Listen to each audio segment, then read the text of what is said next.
fois de sa visite de travail à Bunia depuis son avènement à la primature. La gestion de la chose publique nous demande de rendre compte. Et donc nous avons rendu compte sur les réalisations que nous avons faites depuis les 11 mois où nous sommes ici. Et nous avons donc exposé devant le Premier ministre avec les députés ainsi que notre hiérarchie. Et je pense qu'ils ont quand même vu le travail. Je crois que la chance qu'on a eue, c'est que ce n'est pas 15 jours, c'est 11 mois. Ils ont vu le résultat. En 11 mois, même notre hiérarchie, même le Premier ministre, ils ont vu ce que nous avons fait. Jean-Michel Samalukonde Kyenge est toujours à la quête d'une solution durable pour le rétablissement de la paix et de la sécurité dans la province de l'Ituri. En tout cas, ici à Bunia, la mobilisation est tout azimut pour accueillir l'hôte des marques de la province qui est Jean-Michel Samalukonde Kyenge, chef du gouvernement. Depuis l'aéroport de Bunia, Pati Tondong Kizunda et bienvenue Lusala pour la radio-télévision nationale congolaise. Toujours à l'étape de Bunia, le chef du gouvernement avait réuni les services de sécurité. Objectif, évaluer l'état de siège avec tous les acteurs impliqués. Entre deux réunions, le Premier ministre a eu à visiter le stade Kinzia en construction. L'aire de jeu, vous allez le voir, est couverte à près de 100% par le gazon. Les images de Bienvenue Lusala.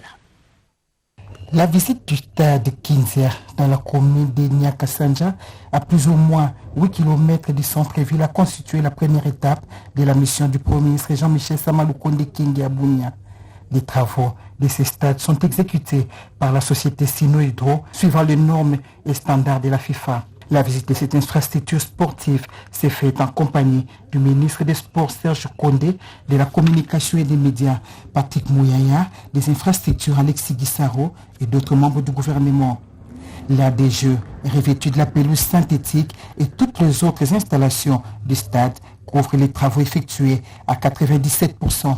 Sa mission principale étant l'évaluation de l'état des sièges dans la province de l'Ituri, le Premier ministre a vite fait de présider une réunion de sécurité élargie aux membres du gouvernement concernés, dont les vice-premiers ministres et ministres de l'Intérieur Daniel Asselo Kito, de la Défense nationale Gilbert Kabanda, de la Justice Rose Mutombo et d'autres membres du gouvernement.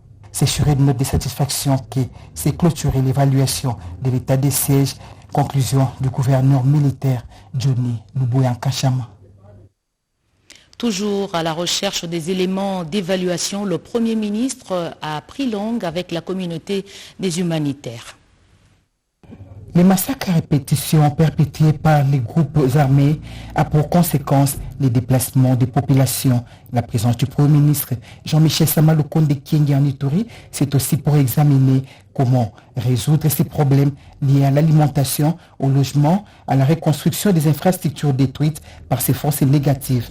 Et lors de l'audience que le chef du gouvernement a accordée ce mercredi 13 avril 2022 aux organisations humanitaires opérant en Ituri, un plaidoyer a été fait par les responsables de ces communautés humanitaires qui comptent sur l'appui du gouvernement pour permettre à la population de regagner son milieu respectif. C'est une réponse satisfaisante que ces organisations humanitaires ont reçue de la part du Premier ministre Jean-Michel Samalukonde Kyenge qui compte quitter Ituri en ayant résolu ces questions des populations. Les catholiques et les protestants à la quête du consensus, il ne s'agit pas d'un dialogue pour le partage du gâteau. Précision de Monseigneur Donatien Cholet après un échange avec le président de la Chambre haute. Autre chose, un prix de distinction pour Modeste Bahati. Dans sa lutte pour la démocratie, le président du Sénat congolais reçoit en mai prochain une médaille d'or au Sénat français. Sandra Niangui. La lutte en faveur du bien-être congolais a valu à Modeste Bahati Lukwebo une médaille d'or, lui décernée par la Ligue universelle du bien public. Cette structure, basée en France, a motivé le choix porté sur Modeste Bahati par l'engagement du président du Sénat dans la lutte acharnée pour l'avènement de la démocratie en République démocratique du Congo depuis la conférence nationale souveraine. La délégation conduite par Stéphane Metterfi, vice-président et membre du conseil d'administration de cette structure, a annoncé la nouvelle au président de la Chambre haute du Parlement au cours d'une audience lui accordée le mardi 12 avril 2022. Selon la délégation française, la cérémonie de remise de cette distinction sera organisée en mai prochain au Sénat français. Notre présence aujourd'hui est d'inviter officiellement Monsieur le Président du Sénat du Congo, suite aux œuvres qu'il a menées depuis toute sa carrière, ce qu'il fait pour le pays et le rayonnement que va apporter ce petit, on va dire modeste, remise de ce prix au Sénat français. Le même mardi, Modeste Bahati Lukwebo a eu des échanges avec les émissaires des églises catholiques et protestantes sur le processus électoral. Pour ces confessions religieuses, il faut dégager un consensus sur le processus électoral en cours pour consolider la démocratie en République démocratique du Congo. Le terme dialogue fait peur dans le contexte sociopolitique congolais, mais il y a plusieurs façons d'arriver au consensus qui ne soit pas le dialogue au sens où beaucoup l'entendent. Parce que nous sommes condamnés à dialoguer.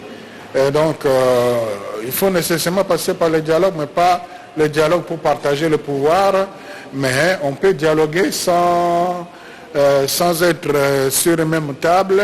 On peut dialoguer tout en étant sur une table. Le dialogue peut se passer au niveau technique, au niveau politique. Donc, ces considérations-là, c'est secondaire. C'est d'abord la volonté d'accepter qu'il faut un minimum de consensus pour sauver le pays. Du dialogue à la coopération, le terminal conteneur du port de Matadi au Congo central sera bientôt réhabilité. Un accord de financement a été conclu entre le gouvernement congolais à travers le ministère des Affaires étrangères et le Japon. Détail Doris Mozotambré. L'Empire du Japon va réhabiliter le terminal conteneur du port de Matadi. C'est la substance de la cérémonie de signature de change de notes relatif à la mise en place de ce projet. Christophe Lutundula Palapena-Pala, vice-premier ministre, ministre des Affaires étrangères pour la partie congolaise, et Hiro Minami, ambassadeur du Japon en RDC, a apposé les signatures sur les documents. Ce projet financé à hauteur de 21 millions de dollars américains est une réponse au souhait émis par son Excellence M. Félix Antoine Tshisekedi Tshilombo, président de la République démocratique du Congo, lors de la 7e conférence internationale de Tokyo, tenue en 2019. En pratique, la réalisation de ce projet contribuera à l'amélioration du transbordage et mettra en place un nouveau système d'exploitation portuaire pour assurer une gestion informatisée. Le chef de la diplomatie congolaise a salué la volonté de l'Empire du Soleil Levant d'accompagner la vision du président de la République de donner à la République démocratique du Congo des infrastructures dignes. Soyez rassurés, monsieur l'ambassadeur, que la RDC et ses dirigeants tiennent beaucoup à la promotion de cette amitié et de cette coopération au bénéfice des peuples congolais et japonais. La prochaine TICAD prévue en Tunisie sera encore l'occasion de prendre de nouveaux engagements pour le développement de la République démocratique du Congo. Le secrétaire général de l'Union panafricaine des postes UPAP en sigle est à Kinshasa. Sifundo Chief Moyo est venu préparer la 40e session du conseil d'admission de l'UPAP dont les travaux se tiendront à Kinshasa du 4 au 14 juillet de l'année en cours. Les 43 pays membres y prendront part.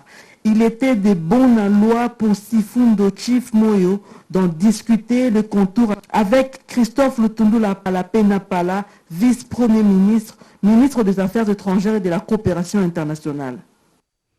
Les femmes sont très représentatives au sein du cabinet du président de la République. Leur travail est salué. Le directeur de cabinet du chef de l'État leur a passé ce message au cours d'une rencontre. Outiller la femme œuvrant au sein du cabinet du chef de l'État aux notions liées à ses droits, c'est tout l'enjeu de cette conférence aux allures pédagogiques et scientifiques. Au menu, plusieurs thèmes qui mettent en exergue la lutte pour les droits des femmes et la réduction des inégalités basées sur le genre. Le directeur de cabinet du chef de l'État, Guylaine Yimbo, est passé dans la salle pour encourager la femme à l'excellence et à se placer dans la logique du champion africain de la masculinité positive, qui est le chef de l'État, Félix Antoine Tshisekedi Tshilombo. Et dans son mot de circonstance, l'initiatrice de cette conférence, Madame Nicole Ntumba-Boacha, directeur de cabinet adjoint du chef de l'État en charge des questions politiques, juridiques et diplomatiques, a insisté sur le fait qu'il est impératif de détecter et de corriger les stéréotypes qui freinent l'épanouissement professionnel de la femme au sein des institutions du pays. Nous devons absolument garder l'œil ouvert et le bon œil pour continuer à détecter les inégalités afin de tenter de les corriger. Et ces tentatives de correction, on peut les retrouver. En tout cas, on a entendu certaines choses intéressantes pour nous permettre de nous aider à corriger. Plusieurs orateurs sont revenus sur le changement des mentalités de la femme qui doit considérer la parité comme un droit qui se mérite et non une faveur qui se décrète.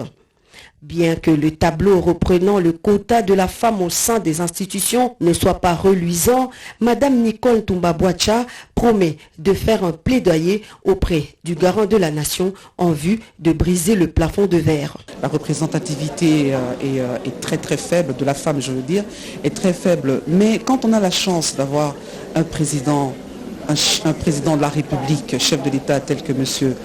Félix-Antoine Tshisekedi Tshilombo à la tête, je vous rappelle quand même qu'il est champion de masculinité positive, le plus grand genré, on va dire, de la République, on n'a pas crainte, on n'a pas de crainte. Pourquoi? Parce qu'il a déjà montré le pas, il a déjà montré avec les 27% des femmes qu'on a au gouvernement, et d'autres nominations aussi, parce qu'il n'y a pas que le gouvernement, il y a les entreprises publiques, il y a plein d'endroits où le président a montré qu'il est capable d'aller plus loin par rapport à cette réalité des femmes. Et moi, je pense sincèrement que, outre les chiffres, il y a aussi le problème de représentation socio-culturelle du statut de la femme par rapport à comment l'homme voit la femme. Une fois qu'on a réglé ce problème, je peux vous dire que c'est plus facile. Le concept genre et représentativité de la femme a été abordé dans toute sa diversité, allant de la participation politique de la femme, du leadership féminin et de l'attitude des femmes vis-à-vis de ses droits. Merci Blandine Zovo. Un timbre à l'effigie de Patrice Emery Lumumba, la mandature de la RDC à la tête de l'Union panafricaine des postes signe cette réalisation. Un mémorandum d'entente a été signé en prévision de la tenue de la 40e session ordinaire du conseil d'administration de l'UPAP. Explication Nono Hélène Mansekou. Cette cérémonie est d'une importance capitale et devra déterminer les rôles de chaque parti, gouvernement congolais via les ministères des Pétentik, chapeautés par Augustin Kibasa Maliba et l'Union panafricaine des postes. Ces assises qui se tiendront à Kinshasa sont une opportunité pour faire parler et promouvoir le secteur postal.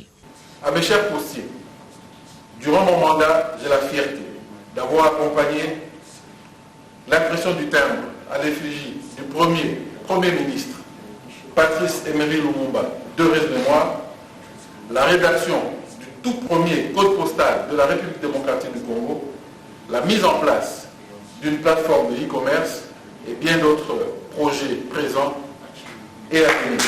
Et pour sa part, le secrétaire général de l'Union panafricaine des postes, Sifindo Chief Moyo, s'est dit satisfait de la signature de ces documents entre les deux parties. Donc la signature de ce protocole d'accord marque l'envol que la RDC entend prendre sur la scène africaine en tant qu'il s'est positionné comme acteur principal en matière de développement des services postaux. Nous sommes heureux de vivre cet événement aujourd'hui car la RDC va l'accueillir. La cérémonie de signature de ces mémorandums d'entente a connu la présence du directeur général de la SCPT, du président de l'ARPTC et d'autres personnalités venues pour la circonstance. Ainsi, les chemins de la 40e session ordinaire de l'UPAP est balisé et les rendez-vous est pris au mois de juillet. La fluidité du commerce entre la RDC et l'Ouganda a installé la sécurité dans la région. Le forum international sur les investissements transfrontaliers a eu lieu en Ouganda. La délégation congolaise était conduite par le coordonnateur adjoint du mécanisme de suivi de l'accord cadre d'Addis Abeba, Patrick Motombo Kambila. Reportage Jacques Mégy. Tony Juma. I want to address you in English to show you that the DRC is back. Dans la droite ligne des objectifs poursuivis par le pays signataire de l'accord cadre d'Addis Abeba et des bienfaits liés à l'adhésion de la République démocratique du Congo à l'EAC, la communauté des États d'Afrique de l'Est, le coordonnateur adjoint du mécanisme national des suivis de l'accord cadre, Patrick Mutombo Kambila, a défendu les couleurs de la République démocratique du Congo au forum sur les investissements transfrontaliers organisé en Ouganda par le ministère ougandais des Finances, Économie et Plan. Le peuple de l'Ouganda et le peuple du Congo des deux provinces voisines sont appelés à développer déjà des projets intégrateurs. Il nous souviendra aussi que la sécurité étant le parapluie des affaires ou du développement des affaires, la République d'Ouganda et la République démocratique du Congo ont mutualisé leurs efforts militaires pour renforcer la sécurité dans cette partie du pays.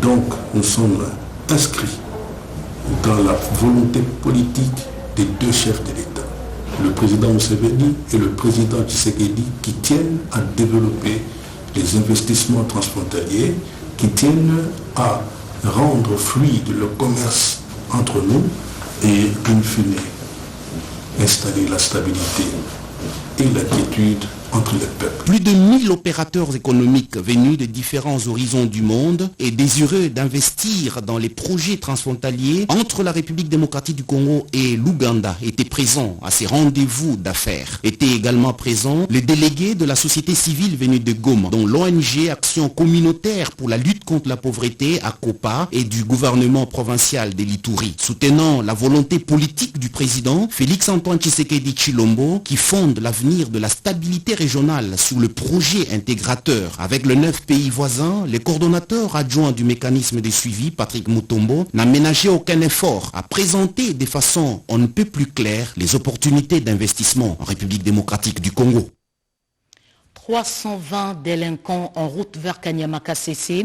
Parmi eux, 200 ont été fournis par le Congo central. Le commandant du service national, le général-major Jean-Pierre Kassongo Kabwik, et le commissaire divisionnaire adjoint de la police ville de Kinshasa, Silvano Kassongo, ont assisté au départ de cette 8e vague. Joseph Oscar Mbalkaïj.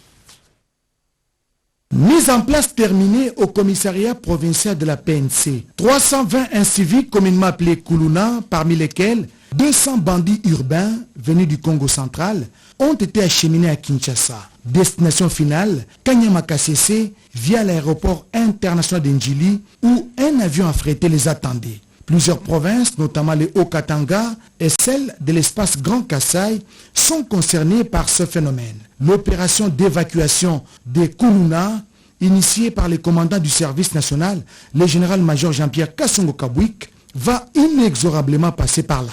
Je vous annonce déjà aussi que dans les jours qui viennent, nous allons mener la même opération dans la province du Kassai central, à Kananga.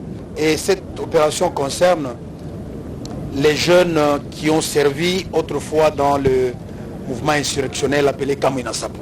Bon, au niveau du Katanga, je ne sais pas qu'est-ce qui se passe. De temps à autre, on vous appelle, on vous dit que voilà, nous sommes prêts, nous sommes intéressés à faire l'opération. Il y a un problème sérieux qui se pose. Mais quelques temps après, vous voyez comme s'il se rétracte. Je ne sais pas qu'est-ce qu'il y a. Bon, nous allons continuer à attendre s'il y a un appel de leur part. Nous allons le faire. De notre côté, nous sommes prêts pour le faire aussi dans la ville de Lubumbashi. Aussi longtemps que le phénomène Kuluna va exister, la PNC ne va pas baisser les bras. Martin, le commissaire provincial de la PNC, ville de Kinshasa. On va continuer à traquer tous les inciviques et les mettre au détenir. On ne va pas se fatiguer, on va se fatiguer comment? C'est ça notre travail. C'est un devoir sacré. Bien sûr, on doit dénoncer les chefs de quartier, les chefs d'avenir, les notables et tous les autres citoyens. Opération réussie grâce à la coopération avec les autorités provinciales du Congo central. Chez nous, mission égale moyen. Lorsque l'autorité s'implique, donne les moyens, le travail se fait. Et c'est ce qui est arrivé au Congo central. Cette 8e vague sera suivie d'une 9e et de plusieurs autres vagues. Le gouvernement de la République est déterminé à en finir avec le banditisme urbain. Je l'ai dit en titre, découverte des équipements stockés dans un entrepôt, du matériel acquis dans le cadre du programme des 100 jours pour donner de l'électricité à plus de 5000 foyers à Kinshasa. Olivier Moinzé, ministre de Ressources hydrauliques, est arrivé sur place pour comprendre à quoi est dû ce retard dans le déploiement. Marie Kalong, Joseph Oscar Mbal. Il a consacré une partie de sa journée à cette visite d'intérêt communautaire. Olivier Moinzé Moukaleng s'est rendu au Prokoki, siège de la société ABC dans la commune de la Gombe. Il est question pour le ministre Olivier Moinzé et ceux qui l'accompagnent, les responsables de la SNEL, de s'enquérir du projet d'alimentation en électricité de 5000 ménages de Kinshasa, activité prévue dans les vastes programmes des 100 jours du chef de l'État, Félix Antoine Tshisekedi Tshilombo.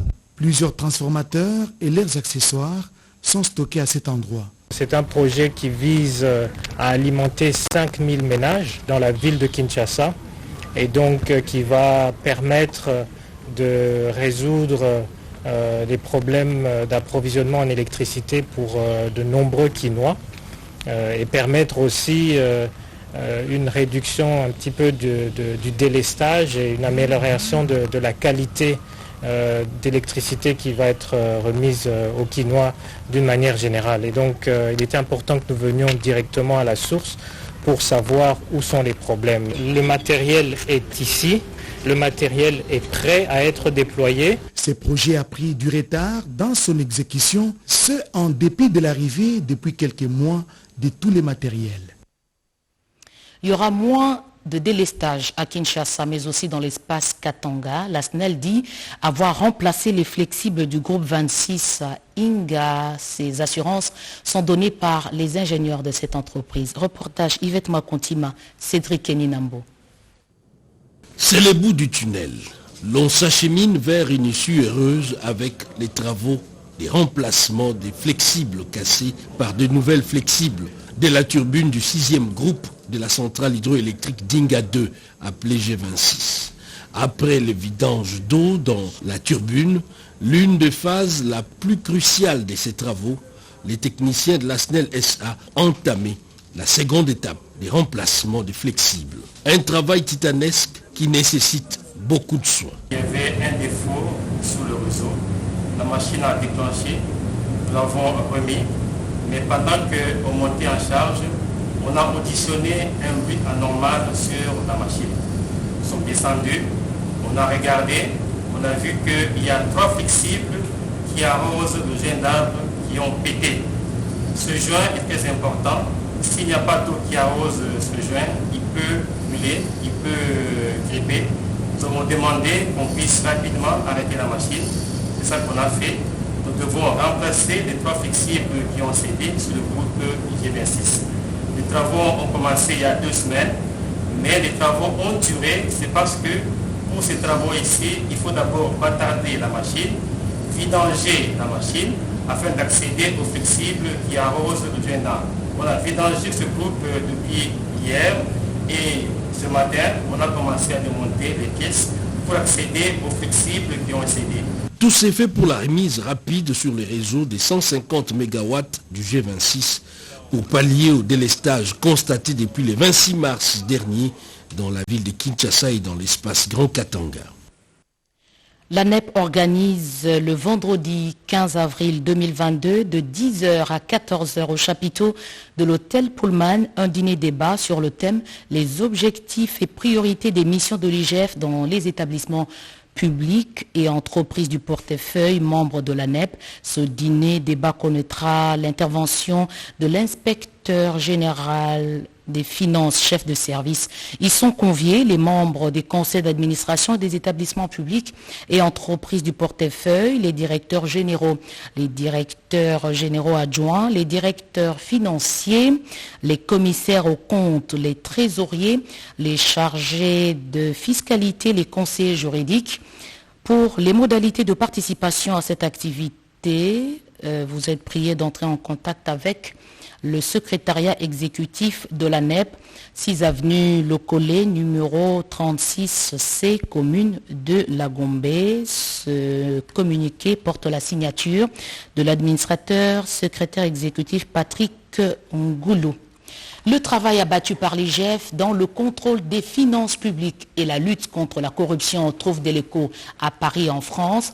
Une médaille d'or vient d'être décernée à Jules Alingueté par la Ligue universelle du bien public Erika Bamba. C'est le couronnement de plusieurs efforts déployés pour lutter sensiblement contre la corruption et les détournements de deniers publics. Une délégation de la Ligue universelle du bien public venue expressément de la France pour décerner à l'inspecteur général de finances et chef de service Jules Alingueté ces documents attestant la médaille d'or de la lutte contre la corruption. Ceci est les fruits du travail abattu par le chef de l'État, Félix Antoine Tshisekedi Tshilombo, à travers l'IGF afin d'assainir la gestion des finances publiques en RDC.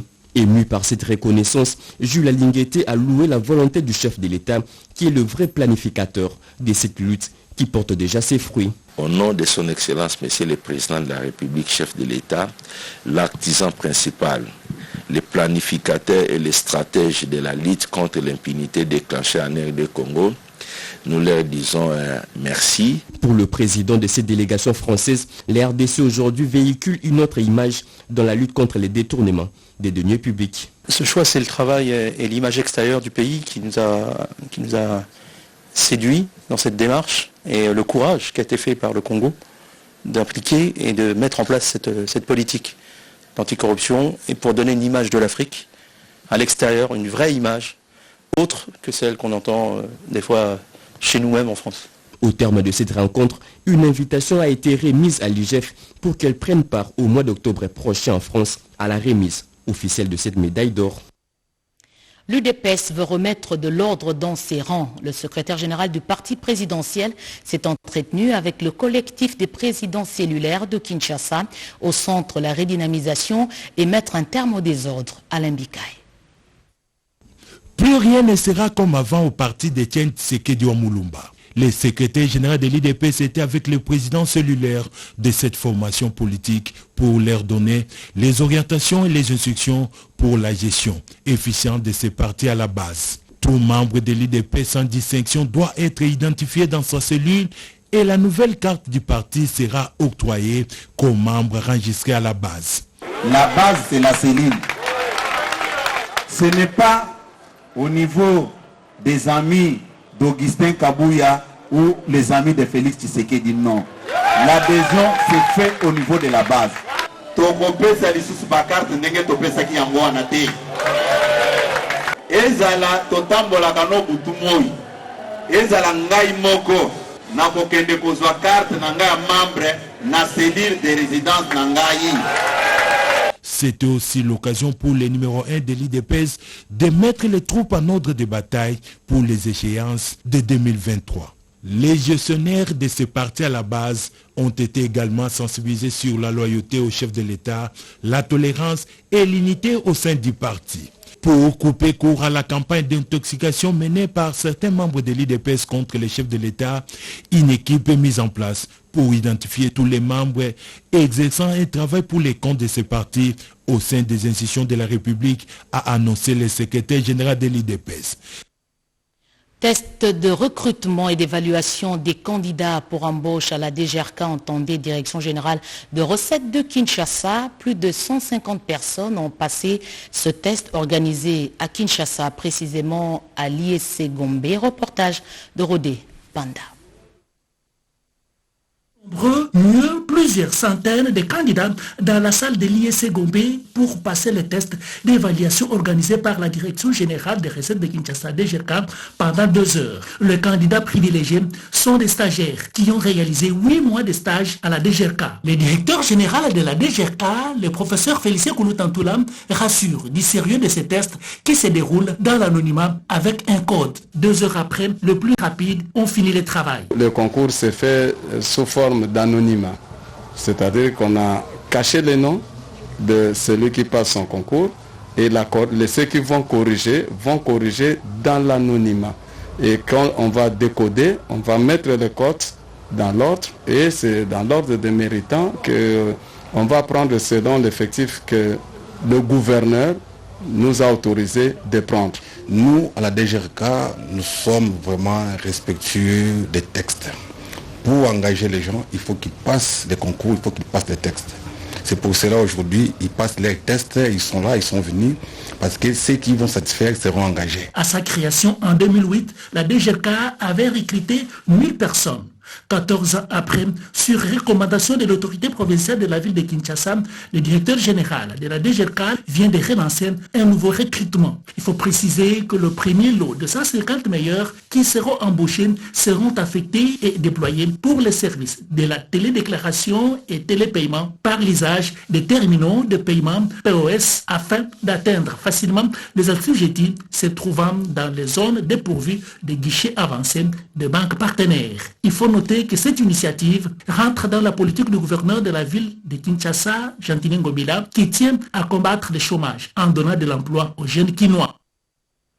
Et puis la religion pour terminer, le message du Graal pour la paix. Plus de 450 membres se sont rencontrés au cours d'une session ordinaire. Cette organisation lutte également contre le banditisme.